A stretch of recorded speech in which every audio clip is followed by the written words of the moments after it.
Hello guys, कैसे हैं आप सब लोग। तो आज के वीडियो से हम देखने वाले हैं क्यूबरनेटिस ऑब्जेक्ट्स। जैसा कि आप जानते ही हैं, हमने पिछले वीडियोस में देखे हैं कि क्यूबरनेटिस का आर्किटेक्चर कैसा होता है और हम क्यूबरनेटिस को क्यों यूज करते हैं, उसके क्या बेनिफिशियल्स हैं। तो अब इस लेक्चर्स में हम देखेंगे कि कौन कौन से क्यूबरनेटिस के ऑब्जेक्ट्स होते हैं और वो कैसे फंक्शन करते हैं। तो बेसिकली हम इसमें चेकआउट करेंगे what are pods, what are replica sets, what are deployments और रिकॉन्लेशन लूप कैसे चलती है। तो हम इन सभी चीज़ों को प्रैक्टिकल वेज की तरह देखेंगे, तो प्लीज़ वीडियोस को पूरा देखिएगा। तो चलिए अब आगे बढ़ते हैं। तो बेसिकली सबसे पहले हम एक बार रिवाइज कर लेते हैं कि कुबरनेटिस क्या होता है। तो basically Kubernetes is an open source container orchestration platform. तो कुबरनेटिस एक बेसिकली कंटेनर ऑर्केस्ट्रेशन प्लेटफॉर्म है, जिसका मतलब ये होता है कि बहुत सारे जो हमारे कंटेनर्स होते हैं, उन्हें मैनेज करने के लिए कुबरनेटिस का इस्तेमाल करते हैं, ताकि उनमें कोई भी अपडेट हो या कोई भी क्रैश हो या कुछ भी हो तो वो कुबरनेटिस खुद से ऑटोमेट कर सके। तो बेसिकली ये हमें ऑटोमेट करता है डिप्लॉयमेंट के लिए, स्केलिंग के लिए और ऑपरेशंस के लिए, जो भी एप्लीकेशंस हमारी कंटेनर्स में चल रहे होते हैं एक क्लस्टर के। सो सपोज करिए आपका एक कंटेनर है जिसके अंदर बहुत सारे इमेजेस हैं, ठीक है।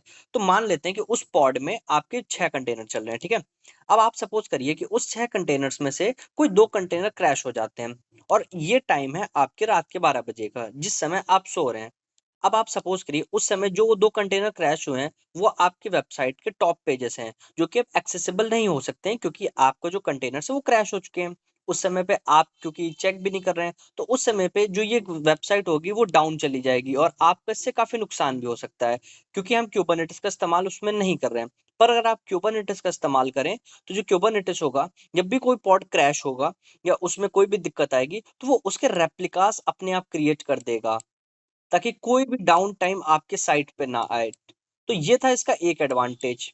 ऐसे बहुत से एडवांटेजेस को हम इस स्लाइड्स में आगे देखेंगे, ठीक है। तो चलिए अब आगे बढ़ते हैं। तो हम सबसे पहले चलिए डिस्कस करते हैं कि पॉड्स क्या होते हैं।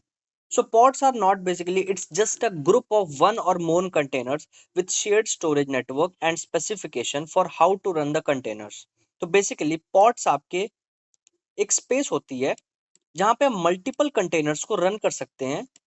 जितने भी ये कंटेनर्स होंगे, ये अपने साथ अब स्टोरेज, नेटवर्क और सारी स्पेसिफिकेशन को शेयर करेंगे। मैं आपको बताना चाहूंगा कि जो एक आईपी होता है, एक पब्लिक आईपी होता है, वो एक पॉड को मिलता है, ना कि कंटेनर को। हम बेसिकली जो एक आईपी देते हैं वो एक पॉड को देते हैं। तो ये आता है आपके स्पेसिफिकेशन पार्ट्स में। इसी तरीके से हम जो भी कॉन्फ़िगरेशंस होती हैं या नेटवर्किंग होती है, वो हम सारी पॉड्स में अप्लाई करते हैं। और पॉड की कॉन्फ़िगरेशन से ही जितनी भी चीजें होती हैं, वो इस कंटेनर्स को मिलती हैं जो इसके अंदर होते हैं। ओके। तो ये होता है बेसिकली पॉड का मतलब। और मैं आपको बताना चाहूंगा, pod is the basic simplest unit in Kubernetes. जो सबसे छोटी यूनिट होती है एक क्यूबरनेटिस क्लस्टर में, उसे हम पॉड कहते हैं। ये एक बहुत ही इंपॉर्टेंट पॉइंट है, जो कि सर्टिफिकेशन एग्जाम्स में कई बार पूछा भी जाता है। इसके अलावा कुछ हम फीचर्स चेक कर लेते हैं पॉड्स के। जो सबसे पहला फीचर है वो है shared networking. Containers inside a pod share the same network namespaces, including IP addresses, port space, allowing them to communicate with each other easily। तो इसका मतलब ये है कि जो पॉड्स हैं, जैसे कि मैं आपको पहले ही बताया कि ये जो आईपी होता है वो सेम होता है इन सभी कंटेनर्स के लिए। तो इसकी मदद से सपोज करिए आपके एक कंटेनर में अगर आपकी वेबसाइट का एक होम पेज चल रहा हो, जो कि कनेक्ट करना चाहता हो आपकी वेबसाइट की मेन्यू पेज से। अब क्योंकि ये जो कंटेनर्स हैं वो एक ही पॉड के अंदर है, तो ये बहुत ही इजीली कर सकते हैं। बट आप चिंता मत करिए, हम आगे ये भी डिस्कस करेंगे कि डिफरेंट पॉड्स के कंटेनर्स को हम कैसे कर सकते हैं। तो हमारा जो क्यूबरनेटिस होता है वो दोनों फंक्शनैलिटीज देता है। आप चाहे तो सिमिलर पॉड में भी शेयर्ड नेटवर्किंग पास कर सकते हैं, और डिफरेंट पॉड्स में भी कर सकते हैं। उसके अलावा जो हमें एडवांटेज मिलता है पॉड्स के साथ, वो है शेयर्ड स्टोरेज। इसका मतलब ये है कि अगर आप सपोज करें 5 GB की एक स्टोरेज इस पॉड के साथ कनेक्ट करते हैं, जिसके अंदर आपने कुछ कॉन्फ़िगरेशंस डाल रखी हैं, ठीक है।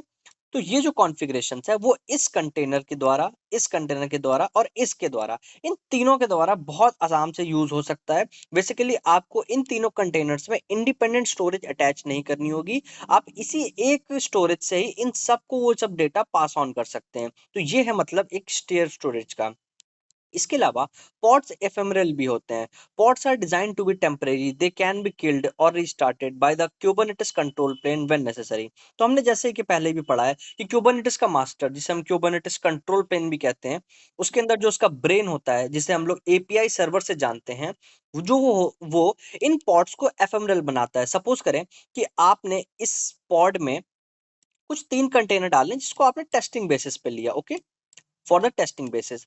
अब आपकी टेस्टिंग जो है वो ओवर हो चुकी है।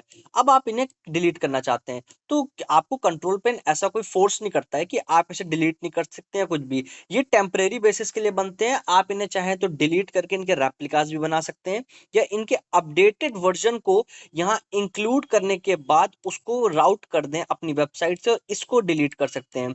ये बेसिकली एफेमरल होते हैं, जो कि आसानी से डिलीट, रीस्टार्ट या अपडेट किए जा सकते हैं, और इनमें स्केलिंग, अपडेट्स, रिजाइलेंट और रिलायबिलिटी बहुत अच्छे से मिलती है। तो चलिए अब इसके बारे में एक डिटेल एक्सप्लेनेशन और करते हैं, और फिर हम इसके बारे में प्रैक्टिकल भी करके देखते हैं अपने मिनी क्यूब क्लस्टर में, ओके? तो जैसा कि आप इस आर्किटेक्चर से फैमिलियर ही हो गए होंगे, क्योंकि हमने इसके फंडामेंटल्स के बारे में काफ़ी डिस्कस किया है। जैसे कि आप जानते हैं, हम इसमें अपने एडमिनिस्ट्रेटर जो हमारा होता है, वो क्यूबरनेटिस के कंट्रोल प्लेन की मदद से पॉड डिप्लॉयज करता है। तो ये क्यूबरनेटिस का एडमिनिस्ट्रेटर होता है, ये हमारे एपीआई सर्वर से कांटेक्ट करता है through a client utility which is also known as kubectl। आप चाहें तो इसके अलावा भी बहुत सारी क्लाइंट यूटिलिटीज आती हैं, जैसे cube DNS, cube RS and K9s, इसके बारे में हम आगे डिस्कस भी करेंगे। बट जो सबसे पॉपुलर है वो है kubectl। तो बेसिकली एडमिनिस्ट्रेटर इस क्लाइंट यूटिलिटी से कोई भी रिक्वेस्ट कर सकता है, जैसे कि अगर आप चाहें तो आप कोई पॉड्स क्रिएट कर सकते हैं, किसी को डिलीट कर सकते हैं, अपडेट कर सकते हैं। तो ये सारी फंक्शनैलिटीज़ होती हैं, ये हम अपने एपीआई सर्वर से करते हैं। हम जो भी रिक्वेस्ट होती है उसे अपने एपीआई सर्वर में पास करते हैं। एपीआई सर्वर उसे शेड्यूलर से डिस्कस करता है। उसके बाद शेड्यूलर उसमें desired state and actual state को ईटीसीडी में कंट्रोल करके उस पे वहाँ एंट्री करके चेक करता है। उसके बाद ये रिक्वेस्ट उसके पास वापस जाती है। देन शेड्यूलर चेक करता है कि कौन से वर्कर नोड्स आर एम्प्टी। इसके हिसाब से वो कंट्रोलर मैनेजर को पॉड्स कंट्रोलर के बारे में इंफॉर्मेशन देता है, जो कि आके प्रोसीड करके इसे करते हैं। तो ये हम पहले भी डिस्कस कर चुके हैं। तो चलिए अब आगे देखते हैं कि पॉड्स का इसमें क्या रोल होता है, ठीक है? तो चलिए अब बात करते हैं पॉड्स पे। Pods are the main person which bears the workloads. Basically जो भी वर्कलोड्स होते हैं, जो कि are the form in containers, are beared by pods only, जो कि हमारा क्यूबरनेटिस का मेन एम होता है। सो बेसिकली सपोज कीजिए कि हम एक एनजिनिक्स कंटेनर को यहाँ पे बनाना चाहते हैं, ठीक है? तो मैं उसको नेम कर देता हूँ एनजिनिक्स कंटेनर, जो कि एक तरीके का वर्कलोड ही है, जिसे हम एक कंटेनर के अंदर पैक करके इस पॉड के अंदर इसे पास ऑन करते हैं, ठीक है? तो जो हमारे पॉड्स होते हैं, ये इन वर्कलोड्स को मैनेज करते हैं थ्रू आईपीस, थ्रू कॉन्फ़िगरेशन। तो यही जो मेन एम होता है वो होता है पॉड्स का, ठीक है? अब इन पॉड्स को बनाने के 2 तरीके होते हैं। जो the first one is the imperative way, ठीक है? So the first one is imperative way. Imperative way एक ऐसा वे होता है जिसमें हम डायरेक्ट कमांड देते हैं, जिससे कि हम किसी पॉड्स को बना सकें। इसमें बेसिकली हम जिसकी एक एग्जांपल की अगर बात करें, तो आप इसके लिए दे सकते हैं kubectl रन nginx।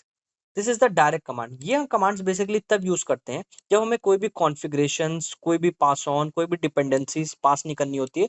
हमें एक बेसिकली डायरेक्ट डेटा, या एक कह सकते हैं एट अ टाइम वाला डेटा को फेच आउट करना होता है। सपोज करिए हमें चेक करना है कि इसमें अभी कितने पॉट्स हैं, या हमें जस्ट टेस्टिंग पॉड क्रिएट करना है। तो just like a small task हम इन इम्परेटिव कमांड्स को यूज करते हैं। But for high configuration, high dependencies and every detail which I have to mention in files, हम उसके लिए डिक्लेरेटिव वे यूज करते हैं। डिक्लेरेटिव वे बेसिकली एक वे होता है जिसमें हम एक फाइल बनाते हैं, जिसमें हम उसका एपीआई वर्जन, हमें उसके में कौन सा ऑब्जेक्ट यूज करना है, हमें उस पॉड के नाम क्या लिखने हैं, कौन सी उसमें इमेज यूज होनी है, कौन से पोर्ट पे वो होनी चाहिए। अगर हमें इन सब एक स्मॉल स्मॉल डिटेल्स को पास करना हो, वो भी एक फाइल में पैक करके एक क्लाइंट यूटिलिटी को देना हो, जिससे कि वो एक बार में प्रोविजन हो जाए, तो इसके लिए हम डिक्लेरेटिव वे का यूज करते हैं। डिक्लेरेटिव वे की जो फाइल्स होती हैं, हम बेसिकली उन्हें 2 लैंग्वेजेस में लिखते हैं। The one is the Jason and the another one is YAML, okay? जिसमें कि जो YAML है वो बहुत ज़्यादा फेमस है इन कुबरनेटिस, जो कि हर ऑब्जेक्ट्स के साथ यूज़ हो जाती है। और आप YAML को यूज़ करके बहुत सारे अदर कुबरनेटिस के अलावा भी, जैसे कि डॉकर हो गया, एंसिबल हो गया, इनकी भी कॉन्फ़िगरेशन फाइल लिख सकते हैं। YAML का जो फुल फॉर्म होता है वो होता है yet another markup language, okay? ये बेसिकली एक बहुत ही सिंपल लैंग्वेज होती है, जिसमें बेसिकली हम की वैल्यू पेयर्स में अपने कॉन्फ़िगरेशन को पास करते हैं। आप चिंता मत करिए, हम इसके सारी जो सिंटैक्स होते हैं उन्हें हम भी डिस्कस करेंगे और हम ये भी देखेंगे कैसे इसकी मदद से हम जो पॉड्स हैं उन्हें प्रोविजन कर सकते हैं। तो बेसिकली हम इसकी मदद से सारी जो कॉन्फ़िगरेशंस होती है उनको पास ऑन करके एक पॉड प्रोविजन करा सकते हैं। तो हमने अभी देखा कि हम किन-किन तरीकों से पॉड्स को बना सकते हैं। तो चलिए अब उसे प्रैक्टिकली करके देखते हैं। तो जैसे हम देखा कि हम पॉड्स बनाने के बेसिकली 2 वे होते हैं। One is imperative and other one is declarative, okay? तो चलिए सबसे पहले समझते हैं कि इम्पेरेटिव क्या होता है। जिसमें हम पहले बना के देखेंगे कि क्रिएट nginx पॉड, ओके? तो उसके लिए मैं आपको बताना चाहूँगा कि मैं इस ट्यूटोरियल के लिए बेसिकली मिनीक्यूब यूज़ कर रहा हूँ, जो कि एक लोकल सिस्टम पे यूज़ करने के लिए होता है, ठीक है? तो उसके लिए आप सबसे पहले चेक कर लीजिए कि आपका मिनीक्यूब क्लस्टर चल रहा है कि नहीं। उसके लिए आपको लिखना पड़ेगा minikube status -p which is your profile name. But अगर आपको सपोज़ करें कि आपको अपने प्रोफाइल का नाम ना पता हो कि आपने अपने मिनीक्यूब को किस प्रोफाइल के नाम से बनाया था, तो उसके लिए आप मिनीक्यूब प्रोफाइल लिस्ट कर सकते हैं। जिससे कि आपको अपनी प्रोफ़ाइल का नाम मिल जाएगा। उसके बाद आप मिनीक्यूब स्टेटस -p और उसके बाद अपनी प्रोफ़ाइल का नाम करके एंटर कर दीजिए। तो आप देख सकते हैं कि मेरा जो कंट्रोल प्लेन है और जो वर्कर नोड है वो रनिंग है, ठीक है? और उसके अलावा आप ऐसे भी चेक कर सकते हैं kubectl गेट नोड्स। तो आप देख सकते हैं मेरे जो 2 नोड्स हैं वो भी करंटली वर्किंग है, ठीक है? तो चलिए सबसे पहले हम इम्पेरेटिव वे की कमांड चेकआउट कर लेते हैं। तो उसके लिए आपको लिखना होगा kubectl रन, उसके बाद आपको अपना जो पॉड का नाम देना है। इसके लिए मैं इसको nginx पॉड दे देता हूँ और जो आपको इमेज यूज़ करनी है, तो मैं इसके लिए nginx की इमेज यूज़ कर रहा हूँ विथ लेटेस्ट टैग, मतलब कि जो भी हमारी nginx की डॉकर हब में इमेज होगी, जो लेटेस्ट इमेज होगी वो यहाँ से पुल होके रन होगी। तो चलिए अब इसको एंटर करते हैं। ओके, तो इस इमेज का एक पहले से एग्ज़िस्ट करता है, तो एक काम करते हैं मैं इसको nginx कंटेनर दे देता हूँ। ओके, तो अब ये देखिए ये हमारी nginx जो कंटेनर है वो बन चुकी है। तो अगर आप इसको चेक करना चाहते हैं तो आप टाइप कीजिए kubectl गेट पॉड, ठीक है? तो आप देख सकते हैं हमारी जो nginx कंटेनर है वो रनिंग है। मैं आपको बताना चाहूँगा जो एक nginx कंटेनर होता है वो बहुत सारे फेजेस में जाता है एक रनिंग होने से पहले। सबसे पहले जब वो हम उसे रन कमांड पे एंटर करते हैं, सबसे पहले वो पेंडिंग स्टेट में जाता है, देन वो कंटेनर क्रिएटिंग स्टेट में जाता है, उसके बाद वो रनिंग स्टेट में आता है। इसके अलावा अगर उसमें कोई भी एरर्स आते हैं, जैसे कि क्रैश हो गया, low image loop pull off back, जब उसे इमेज नहीं मिली, तो इस तरीके के बहुत से एरर भी उसके स्टेटस में आते हैं। और आप देख सकते हैं कि हमारे इस पॉड के अंदर एक ही कंटेनर है और वो एक कंटेनर रनिंग है। अगर हम एक पॉड के अंदर मल्टीपल कंटेनर्स रखेंगे तो वो यहाँ पे शो होंगे और कितने उसमें से रनिंग होंगे वो यहाँ पे शो होंगे। हम चलिए इसके बारे में बात करेंगे। तो सब चलिए अब देख लेते हैं कि डिक्लेरेटिव वे से हम कैसे एक nginx का कंटेनर बना सकते हैं। उसके लिए हमें एक YAML की फाइल लिखनी होती है। तो पहले चलिए YAML के सिंटेक्स को समझ लेते हैं, ठीक है? चलिए मैं आपको बताता हूँ YAML के सिंटेक्स कैसे होते हैं। YAML जिसे हम लोग येट अनदर मार्कअप लैंग्वेज कहते हैं, वो एक HTML की तरह ही होती है, जिसमें कि हम की वैल्यू पेयर्स में जो वैल्यूज़ होती है उसे स्टोर करते हैं। तो मैं आपको बताना चाहूँगा कि आप YAML में हैश करके कमेंटिंग कर सकते हैं। जैसे कि मैंने ये एक सिंगल वैल्यू लिखा हुआ है, ये हमारा कमेंटिंग है। कमेंटिंग बेसिकली वो लाइन्स होती हैं जो आपकी कोड में एग्ज़ीक्यूट नहीं होती हैं, ठीक है? तो अगर हम पहले एग्जांपल देखें, जिसमें हमने एक की ले रखी है एम्प्लॉयी, ठीक है? और उसकी जो वैल्यू है वो है हर्षित। तो जो ये हमारा एक एग्जांपल है, ये एक सिंगल वैल्यू डिक्शनरी का एग्जांपल है, जिसमें हम एक सिंगल की पे एक सिंगल वैल्यू दे रहे हैं। तो इसका मतलब हुआ सिंगल की वैल्यू पेयर डिक्शनरी, ओके? तो मैं यहाँ पे इसे अपडेट कर देता हूँ, ठीक है? अब मैं आपको बताना चाहूँगा कि एक डिक्शनरी में हम लिस्ट को कैसे इंक्लूड कर सकते हैं। सपोज़ करें कि अगर आप एक एम्प्लॉयी की के अंदर बहुत सारे एम्प्लॉइज़ की एंट्रीज़ कराना चाहें, तो उसे हम लिस्ट कहेंगे। बेसिकली एक की के मल्टीपल वैल्यूज़ और वो भी एक ब्लॉक के अंदर।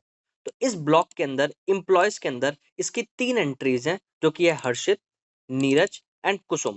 सिमिलरली अगर आप इन्हीं कीज़ को डिफरेंट वे में लिखना चाहते हैं, तो आप जो ये स्पेसिंग है, जिसे हम लोग टैब भी कहते हैं, उसे पीछे कर दें, बेसिकली एम्प्लॉइज़ के बराबर पे, तो वो डिफरेंट हो जाएँगे। मैं आपको बताना चाहूँगा, जेसन फॉर्मेट में जो हम लोग ब्लॉकिंग करते हैं, वो हम कर्ली ब्रेसेस से करते हैं, जिससे कि हम ऐसे समझ सकते हैं ये।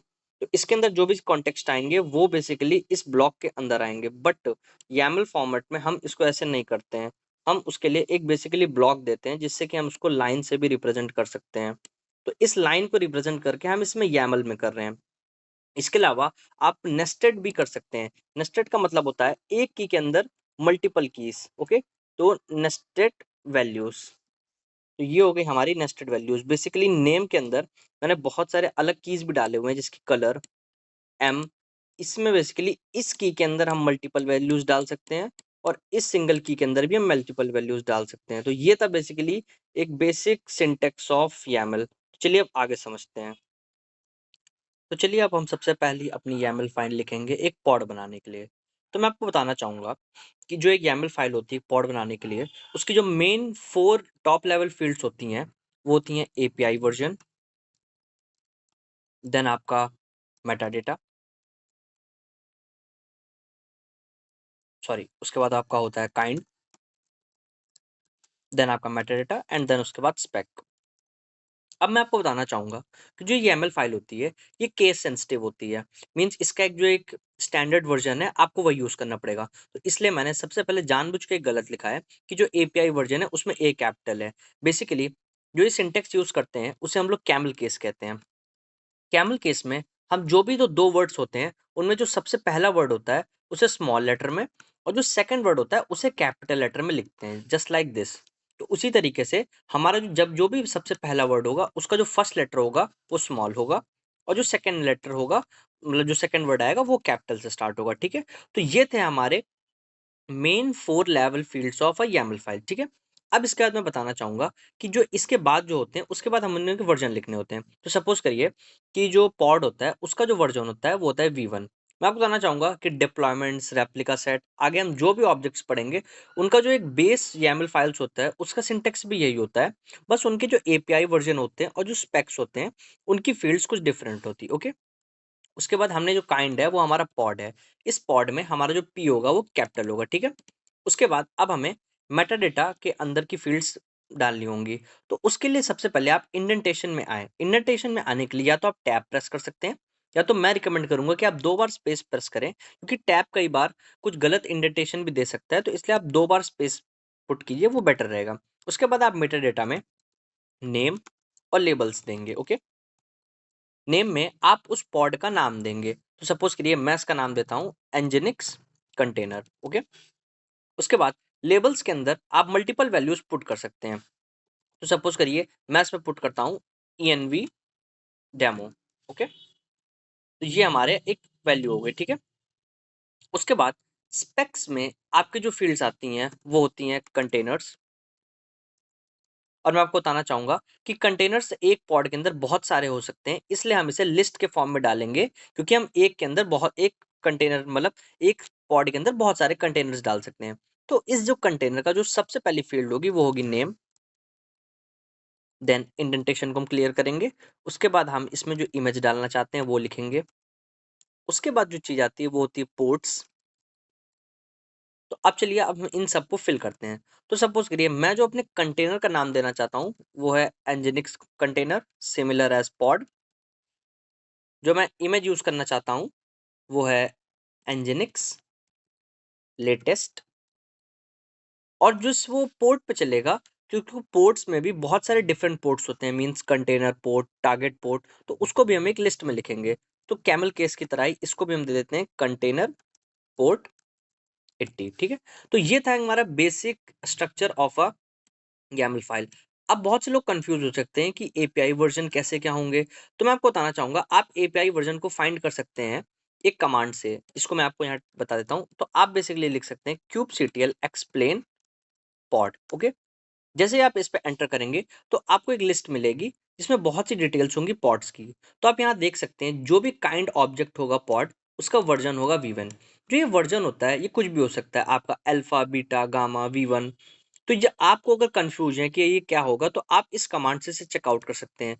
कुछ ऑब्जेक्ट जैसे कि डिप्लॉयमेंट्स हो गए या सीक्रेट्स हो गए उनमें वर्जन के साथ साथ ग्रुप भी होता है, जिसमें हम बेसिकली app/v1 करके लिखते हैं। बट पॉड्स में ऐसा कोई भी ग्रुप नहीं होता है, तो आप इसे डायरेक्टली लिख सकते हैं। तो इस कमांड की मदद से आप चेकआउट भी कर सकते हैं कि कौन सा API वर्जन होता है बेसिकली एक पॉड के लिए। तो ये था हमारा एक बेसिक पॉड का स्ट्रक्चर। तो चलिए अब इसे सेव करके हम लोग आगे बढ़ते हैं। ठीक है, तो मैं इसको पहले तो कॉपी कर लेता हूँ, कॉपी, और मैं यहाँ पे एक नई फाइल बनाता हूँ। ठीक है, तो मैं आपको यहाँ पे एक नई फाइल बना के दिखा देता हूँ।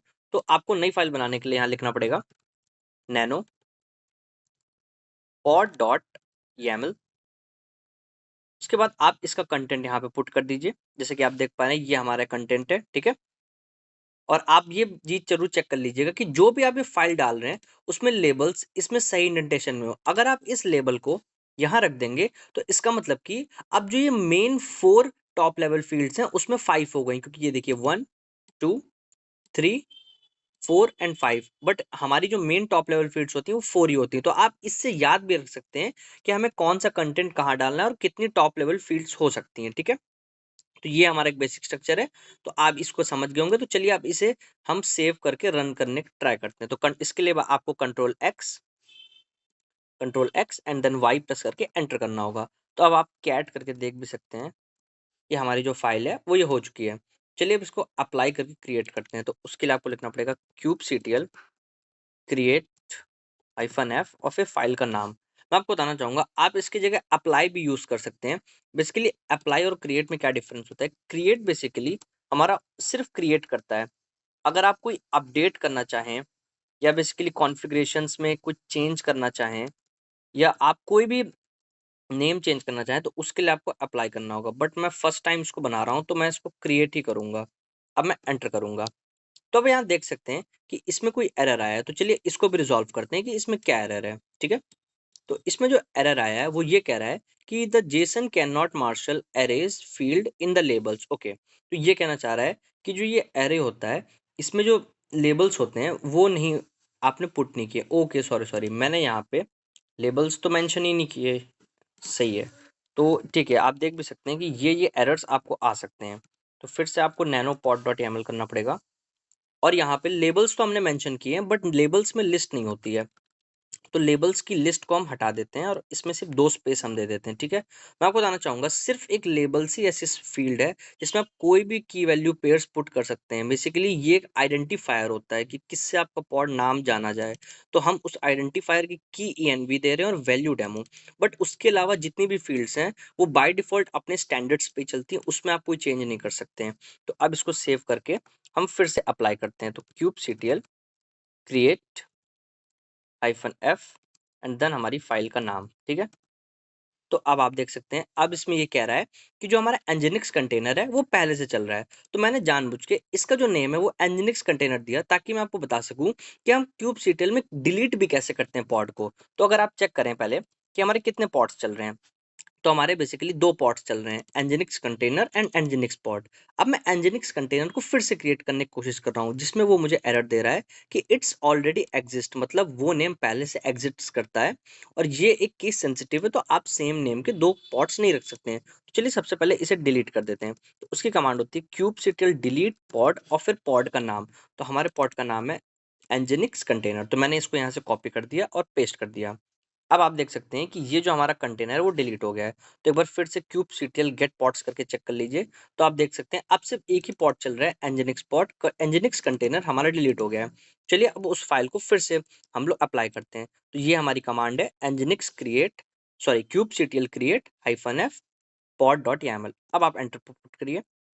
तो अब आप देख सकते हैं ये हमारा क्रिएट हो गया है। तो चलिए फिर से चेकआउट कर लेते हैं kubectl गेट पॉड।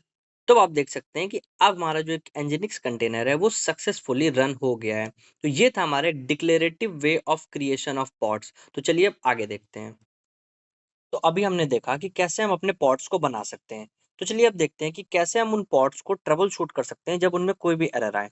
जैसे कि भी आप देख सकते हैं कि हमारे जो पॉड्स हैं वो भी रनिंग है और उसमें कोई भी प्रॉब्लम नहीं है। बट सपोज करते हैं कि एक इस एग्जांपल के लिए मैं इसकी YAML फाइल में कुछ चेंजेस करूंगा जिसकी मदद से जो एरर्स आएंगे हम चेक करेंगे कि हम उन्हें कैसे ट्रबल शूट कर सकते हैं। तो ये जो इसकी YAML है जो कि है pod.yaml, मैं इसमें इसकी जो इमेज है वो nginx 123 कर देता हूँ जो कि एग्जिस्ट नहीं करती, ठीक है।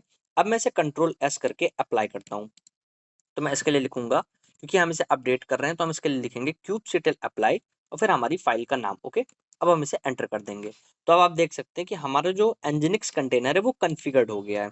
तो अगर हम आप फिर से kubectl गेट पॉड्स करके देखें तो आप देख सकते हैं कि इसमें एक एरर आ गया है जो कि है क्रैश लूप बैक ऑफ। और आप देख सकते हैं रेडी स्टेट में भी कि हमारा एक कंटेनर होना चाहिए और ये हमारी एक्चुअल स्टेट है, मींस इसमें 0 कंटेनर है। तो चलिए अब देखते हैं कि हम इसे ट्रबल शूट कैसे कर सकते हैं। तो बेसिकली जो ये एरर है क्रैश लूप बैक, ये बेसिकली तब आता है जब आपके जो कंटेनर की इमेज है वो एग्जिस्ट ना करती हो, या तो वो इमेज एक किसी प्राइवेट रजिस्ट्री में हो जो कि बेसिकली ऑथराइजेशन मांगता है। बट हम इसे कैसे कंफर्म कर सकते हैं, तो इसके लिए आपको लिखना होगा kubectl डिस्क्राइब पॉड और आपके पॉड का नाम, जो कि आप यहाँ से कॉपी पेस्ट कर सकते हैं। ठीक है, तो ये हमने कॉपी पेस्ट कर दिया। अब आप देख सकते हैं इसके इवेंट्स सेक्शन में कि यहाँ पे सारी डिटेल्स दी गई हैं कि इसमें क्या एरर है। ठीक है, तो आप देख सकते हैं कि इसमें ये एरर आ रहा है कि बैक ऑफ रीस्टार्टिंग। एक बार हमसे रिफ्रेश करके देख लेते हैं, control L and describe pod nginx कॉन।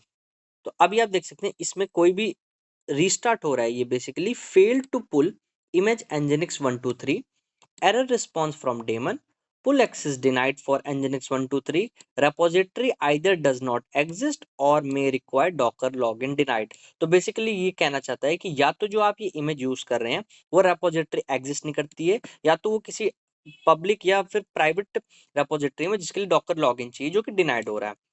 तो बेसिकली हम यहाँ से पता कर सकते हैं कि हमारे जो कंटेनर है उसमें क्या इशू है। अब आप चाहते हैं कि इसे आप एडिट करना चाहते हैं, तो उसके दो तरीके हैं। आइदर आप इस पॉड YAML में चेंजेस सही कर दें, मीन्स यहाँ पे आप कोलन इसे हटा दें nginx को, या कोलन लेटेस्ट लगा दें, तो ये एक सही इमेज बन जाएगी और इसे सेव करके अप्लाई कर सकते हैं। बट मैं चाहता हूँ कि मैं जो nginx का कंटेनर चल रहा है उसकी डायरेक्ट YAML फाइल में एडिट करना चाहता हूँ, मैं इसे सेव करने के बाद अप्लाई नहीं करना चाहता। तो डायरेक्ट एडिट करने के लिए आपको कमांड लिखनी पड़ेगी kubectl edit पॉड और आपके पॉड का नाम जो कि है nginx कंटेनर। ओके, अब आप एंटर करेंगे तो आप देख सकते हैं इससे जो आपकी जो रनिंग कंटेनर है उसकी एक्चुअल फाइल ओपन हो जाएगी। ठीक है, अब आप इस एक्चुअल फाइल में जहां पे भी इमेज है वहां पे आइए और प्रेस कीजिए शिफ्ट ए, जिससे कि आपका ये वाई एडिटर में ऑटोमेटिकली इंसर्ट मोड पे आ जाएगा और एंड ऑफ द लाइन पे आ जाएगा। ठीक है, अब आप यहाँ से 1 2 3 को हटा दीजिए।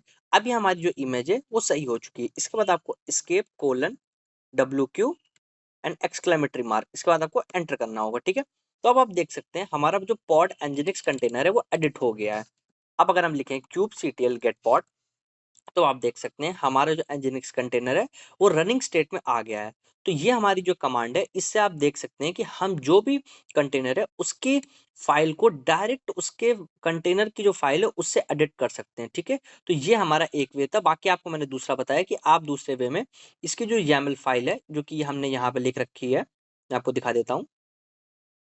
ओके, ये हमारी जो YAML फाइल है आप यहाँ पे चेंज करके भी इसको सेव करके उसके बाद यहाँ पे kubectl apply -f और आपके पॉड YAML का नाम ये भी आप कर सकते हैं। ठीक है, तो चलिए अब आगे देखते हैं कि हम कैसे इस कंटेनर के अंदर जा सकते हैं। जैसे कि हमने डॉकर में पढ़ा ही था कि डॉकर में अंदर जाने के लिए हम डॉकर एग्जेक करते हैं या डॉकर अटैच करते हैं। उसी तरह अगर हमें किसी कंटेनर के अंदर जाना है जो कि पॉड के अंदर चल रहा है, तो उसके लिए हम कमांड लिखते हैं kubectl exec -it means interactive terminal में, और फिर उस कंटेनर का नाम जो कि है nginx कंटेनर और हाइफन हाइफन जो कमांड आप उसमें रन करना चाहते हैं। तो मैं उसके अंदर जाना चाहता हूँ मीन्स बैश शेल में, तो मैं उसके लिए sh लिखूंगा और एंटर दबाऊंगा।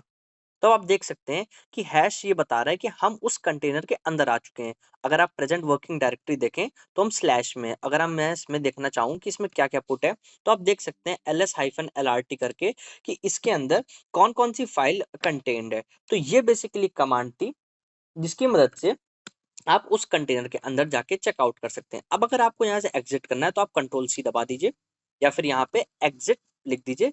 तो अब आप देख सकते हैं कि कमांड टर्मिनेटेड मीन्स हम उस कंटेनर के बाहर आ चुके हैं। ठीक है, अब आपको मैं बताना चाहूंगा कि सपोज करते हैं कि बहुत से लोगों के लिए ये एक हेडेक हो सकता है कि मैं इस फाइल को कैसे याद रखूं, कि कौन सा वर्जन है, कैसे काइंड है, कौन सी चीज पहले आनी चाहिए, कौन सी बात।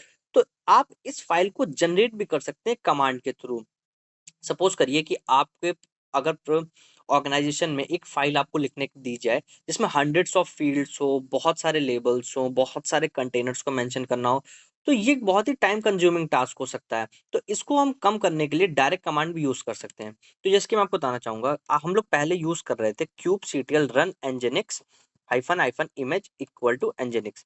इससे हमारा एक nginx पॉड बन के रन होने लगेगा और अप्लाई हो जाएगा। बट मैं चाहता हूँ कि मैं पहले से सिर्फ देखना चाहता हूँ कि ये अप्लाई होने से पहले इसके चेंजेस शो कैसे होंगे। तो उसके लिए आप लिख सकते हैं hyphen hyphen dry run hyphen run equal to client. ठीक है, इससे बेसिकली आपके जो भी चेंजेस होंगे वो अप्लाई नहीं होंगे, सिर्फ बेसिकली आपको ड्राई रन की तरह देखेंगे। तो आप देख सकते हैं इसमें जो एंजेनिक स्पॉट है वो क्रिएट हुआ है पर ऐसा ड्राई रन। अगर मैं आपको kubectl गेट पॉट्स करके शो करूं तो आप देख सकते हैं ये हमारा अभी भी वही पहला कंटेनर जो रन हो रहा था वही रन हो रहा है। हमारा जो ये एंजेनिक्स नाम का कंटेनर है ये अभी नहीं बना है।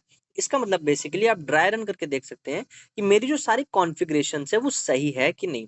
अब सपोज करिए कि मुझे इसकी YAML फाइल को जनरेट करना है, तो उसके लिए आप उसका आउटपुट ले सकते हैं। तो उसके लिए आपको लिखना पड़ेगा -o मीन्स आउटपुट इन YAML। अब आप इसमें एंटर करें तो आप देख सकते हैं कि इस YAML फाइल का जो आउटपुट है वो आप यहाँ देख पा रहे हैं जो कि ये है। और आप देख सकते हैं ये हमारी फाइल के काफी हद तक सिमिलर ही है जो कि ऊपर लिखी है और नीचे। बट आप कहेंगे कि सपोज करिए मैंने इसकी YAML फाइल तो जनरेट कर ली है, बट मुझे अब इसे यहाँ से कॉपी करके क्या किसी दूसरी फाइल में पेस्ट करना होगा। तो मैं आपको बताना चाहूंगा कि आप इसे रीडायरेक्ट भी करा सकते हैं किसी अपनी फाइल में। तो सपोज करते हैं मैं इसको रीडायरेक्ट कराता हूँ अपनी pod new.yaml में। Okay, pod new.yaml। अब आप देख सकते हैं हमारी एक pod new.yaml भी क्रिएट हो चुकी है जो कि हमारे pod.yaml के सिमिलर ही है। आप ऐसे करके अपनी YAML जनरेट भी कर सकते हैं और उसमें फिर एडिट कर दिए जो फील्ड्स आपको नहीं चाहिए। सपोज करिए मेरे को ये क्रिएशन टेम्पलेट्स नहीं चाहिए और मेरे को DNS पॉलिसी और रीस्टार्ट पॉलिसीज भी और रिसोर्सेज भी नहीं चाहिए, ठीक है। और इसके अलावा मुझे बस यहाँ पे मेरा कंटेनर पोर्ट चाहिए। ओके, तो आप यहाँ पे चेंजेस कर दीजिए कंटेनर पोर्ट। उसके बाद जो भी आपका कंटेनर पोर्ट्स है, ओके, तो वो बेसिकली हमारे पोर्ट्स के अंदर आते हैं, तो हम पहले उसको पोर्ट्स में अंदर मेंशन कर देते हैं। और आप ध्यान रखिए कि इसका जो पी होगा वो स्मॉल होगा, ठीक है। फिर डबल स्पेस करके आप यहाँ कंटेनर पोर्ट लिख दीजिए और इसको एक लिस्ट के अंदर डाल दीजिए, ठीक है। तो ये हमारा एक लिस्ट के अंदर आ गया। अब इसमें जो भी आप चेंजेस हैं वो लिख दीजिए, जैसे कि 80। तो अब आप देख सकते हैं ये हमारी जो फाइल है जो कि हमने ऑटोमेटिक जनरेट की थी और ये जो हमारी फाइल है जो हमने मैन्युअली पूरी लिखी थी ये दोनों सेम है। तो आप ऐसे अपनी जो YAML फाइल्स है उनको जनरेट भी कर सकते हैं बिना टाइम कंज्यूमिंग उसे लिखे हुए, ठीक है। तो ये हमारी कमांड थी उसे जनरेट करने के लिए। बहुत से लोग होते हैं जिनको YAML की जगह जेसन फॉर्मेट बहुत इजी लगता है क्योंकि वो जेसन में कोडिंग करते थे, ठीक है। तो उनके लिए आप उसको आउटपुट को जेसन में भी ले सकते हैं। तो उसके लिए जो बेसिकली आपकी कमांड होगी वो ये होगी कि आपको हाइफन आउटपुट को जेसन में लेना होगा और बेसिकली जो आपका pod new.yaml है उसमें भी आपको जेसन लिखना होगा, ठीक है। तो मैं यहाँ पे जेसन लिख देता हूँ। अब मैं एंटर कर देता हूँ। तो अब आप यहाँ देख सकते हैं कि हमारा एक जेसन फाइल भी जनरेट हो चुकी है। मैं आपको इसको भी शो कर देता हूँ। तो ये होता है हमारा जेसन फॉर्मेट जिसमें हम बेसिकली करली ब्रैकेट्स के अंदर हमारी जो चीजें होती हैं इसे रिप्रेजेंट करते हैं। यहाँ पे भी वो सारी मेन 4 टॉप लेवल फील्ड्स हैं जो कि हमने YAML में देखी थी, जिसकी kind, API version, metadata, spec. फिर मेटाडेटा का एक ब्लॉक है जिसके अंदर नेम, लेबल्स हैं। तो इस तरीके से आप जेसन फॉर्मेट की फाइल्स को भी जनरेट कर सकते हैं। तो चलिए अब कुछ और आगे की नई कमांड्स देखते हैं जिन जो कि आपकी डे टू डे लाइफ में या ट्रबल शूट करने में आपको बहुत हेल्प करेंगी।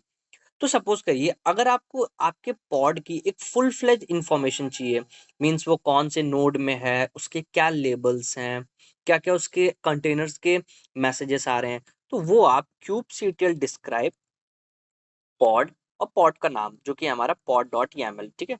सॉरी, पॉड हमारे कंटेनर का नाम जो है nginx कॉन्ट, ठीक है। तो अब आप यहाँ देख सकते हैं, मैं इसको बड़ा कर देता हूँ हमारे टर्मिनल को। तो आप यहाँ देख सकते हैं जो भी हमारा nginx कंटेनर है उसकी सारी इंफॉर्मेशन हमें यहाँ शो हो रही है कि क्या उसका नेम है, कौन से सर्विस अकाउंट में है, वो कौन से हमारे नोड में चल रहा है। बेसिकली हमारे इस क्लस्टर में 2 नोड्स हैं तो वो हमारे कौन से वर्कर नोड पे चल रहा है। ये देखिए ये हमने उसके जो लेवल्स डिफाइन किए थे वो यहाँ आप शो हो सकते हैं। उसकी कंटेनर आईडी आप देख सकते हैं, उसकी इमेज आईडी। तो ऐसे बहुत सी जो उसकी इंफॉर्मेशन है वो आप डिस्क्राइब करके चेकआउट कर सकते हैं। इसके अलावा कई बार ऐसा होता है कि हमें इस फुल इंफॉर्मेशन को नहीं देखना है, हमें सिर्फ हमारे जो पॉड्स के लेबल्स हैं उन्हें चेकआउट करने हैं। तो उसके लिए भी आप कमांड लिख सकते हैं kubectl गेट पॉड। उसके बाद आपका जो पॉड का नेम है जो कि है nginx कंटेनर, ओके। और उसके बाद आप लिख सकते हैं हाइफन हाइफन शो लेबल्स। तो इससे जो अभी आपके पॉड के लेबल्स है वो आप डायरेक्टली दे सकते हैं। अब आप सपोज कीजिए कि आपके 100 पॉड्स रनिंग है और आप उसके लेबल्स को राइट डाउन करना चाहते हैं। अगर आप डिस्क्राइब के थ्रू जाएंगे तो आपको हर एक पॉड के अंदर जाना होगा, उसका लेबल लिखना होगा, देन आपको सेकंड आपको ऐसे ही करना होगा। बट आप ये चीज नहीं करना चाहते हैं तो उसके लिए आप direct kubectl get pods hyphen hyphen show labels कर सकते हैं। तो इससे जितने भी रनिंग पॉड्स होंगे उनके लेबल्स के थ्रू आप उनको चेकआउट कर सकते हैं। सिमिलरली अगर आपको देखना है कि वो कौन से नोड पे चल रहे हैं तो उसके लिए आपको हाइफन ओ वाइट करना होगा। तो आप यहाँ देख सकते हैं इसकी इससे डिटेल्ड इन्फॉर्मेशन मिल जाएगी इन शॉर्ट में। तो सपोज करें कि आपको पता करना है वो कौन से नोड पे है, कौन सा नॉमिनेटेड नोड है, उसकी रीडीनेस गेट्स क्या हैं, उसकी एक्सटर्नल आईपी क्या है जो कि ट्रबल शूट करने में बहुत मदद करती है। तो आप इससे ये भी चेक कर सकते हैं। और मैं आपको बताना चाहूंगा कि जो ये हाइफन हाइफन टैग्स हैं ये सिर्फ गेट पॉट्स में नहीं, आपकी kubectl की सारी कमांड्स में रन होती है। जैसे कि सपोज करें मैं kubectl गेट नोट्स लिखता हूँ और उसमें हाइफन ओ वाइट करता हूँ, तो अब आप देख सकते हैं कि इससे हमारे जो नोट्स हैं वो भी उनकी इन्फॉर्मेशन शो हो जाती है कि हमारे जो मल्टी नोड क्यूबरनेटिस है और जो एक वर्कर नोड है उसका क्या वर्जन है, क्या इंटरनल आईपी है, वो कौन सी ओएस इमेज पे वर्क कर रहा है, वो उबुंटू के कौन से टैग पे है, उसका कर्नल वर्जन क्या है। तो अब ये सारी इंफॉर्मेशन इन सब कमांड से निकाल सकते हैं। तो ये था एक brief preview of a pod और उनके कुछ कमांड्स। तो चलिए अब आगे डिस्कस करते हैं कि रेप्लिका सेट्स क्या होते हैं और डिप्लॉयमेंट क्या होते हैं और उनकी जो फाइल्स या कॉन्फ़िगरेशन होती है वो हम कैसे करते हैं, ठीक है?